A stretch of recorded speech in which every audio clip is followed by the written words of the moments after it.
মাটিৰ সৰগ ভাল পোৱা, মাটিৰ মৰম ভাল পোৱা মানুহ, যিজনে চিৰদিন অসমীয়া বুলি নিজকে গৌৰৱেৰে কৈ গৈছে, তেখেত সৈয়দ আব্দুল মালিক। সৈয়দ আব্দুল মালিকৰ আজি এই পুণ্য মৃত্যু তিথিটো ৰামধেনু একাডেমীত বীৰিণা গোষ্ঠী অসমে প্ৰতিমহীয়া সাহিত্য আলাপ বীৰিণা বৈভৱৰ জৰিয়তে পালন কৰিলে। ইয়াত ভালেসংখ্যক গুণী জ্ঞানী ব্যক্তি, কবি, সাহিত্যিক উপস্থিত হৈছিল আৰু সৈয়দ আব্দুল মালিক দেৱৰ জীৱন, তেখেতৰ ৰচনাৰাজি, তেখেতৰ কৰ্মৰাজিৰ ওপৰত বিশেষভাৱে আলোকপাত কৰে। মই এই চেগতে যিসকল বৰেণ্য ব্যক্তিয়ে এই অনুষ্ঠানত ভাগ লৈ মালিকদেৱৰ জীৱন দৰ্শনৰ ওপৰত আলোচনা আগবঢ়ালে, তেখেতসকললৈ ধন্যবাদ জনাইছোঁ।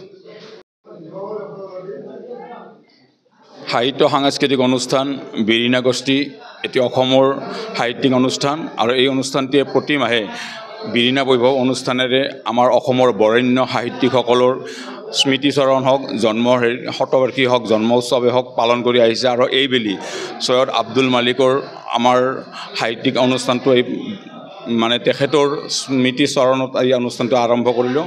আৰু এই অনুষ্ঠানটোত আমাৰ কেইবাগৰাকীও সাহিত্যিক বা কেইবাগৰাকীও কবি আমাৰ মাজত উপস্থিত হৈছিল আৰু তেখেতসকলে কবিতা পাঠ কৰাৰ উপৰিও সৈয়দ আব্দুল মালিকৰ ওপৰত বিভিন্ন ধৰণৰ বক্তব্য আগবঢ়াইছিল। তেখেতৰ জীৱন দৰ্শন, তেখেতৰ আদৰ্শ, তেখেতৰ সৃষ্টিৰাজিৰ ওপৰত বিভিন্ন ধৰণৰ কথা কৈছিল। আৰু এনেকৈ অসমৰ সাহিত্যত এই বৰেণ্য ব্যক্তিসকলে যিবিলাক অৱদান আগবঢ়াইছিল, এই অৱদানবোৰে আমাৰ অসমীয়া সাহিত্যখন ভঁৰাল চহকী কৰিছে। আৰু তেখেতসকলৰ এই সাহিত্য সৃষ্টিয়ে যাতে আমাৰ উদীয়মান যিসকল ছাত্ৰ ছাত্ৰী আছে, তেখেতসকলে সাহিত্যৰ ক্ষেত্ৰত এই বৰেণ্য ব্যক্তিসকলে যিবিলাক অনুদান আগবঢ়াইছিল আমাৰ সাহিত্যৰ ক্ষেত্ৰত, তেখেতসকলৰ পৰা বহুত শিকিবলগীয়া আছিল। আৰু সেয়েহে বীৰিণা গোষ্ঠীও প্ৰতি মাহে এনেকুৱা বৰেণ্য ব্যক্তিসকলৰ, বৰেণ্য সাহিত্যিকসকলৰ বিষয়ে বিভিন্ন ধৰণৰ আলাপ আলোচনাৰ মাজেৰে সাহিত্যৰ ক্ষেত্ৰত যাতে আমি আগবাঢ়ি যাব পাৰোঁ তাৰ আপ্ৰাণ চেষ্টা কৰি আহিছে। আৰু এইবেলিও আজি আমাৰ এই সৈয়দ আব্দুল মালিকৰ মৃত্যু তিথিটোত আমি তেখেতৰ সৃষ্টিৰাজিৰ বিষয়ে বিভিন্ন ধৰণৰ আলোচনা কৰিছোঁ। আৰু এই আলোচনাৰ জৰিয়তে আমি এইটোৱে বাৰ্তা দিব খুজিছোঁ যে আমাৰ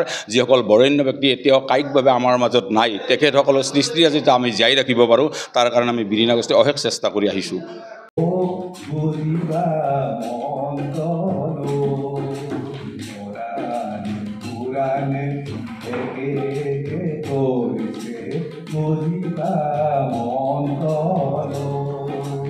এই দুনিয়াতে আছে দুই বেদে খুঁজিলে খোজাব তো খুঁজিবা মন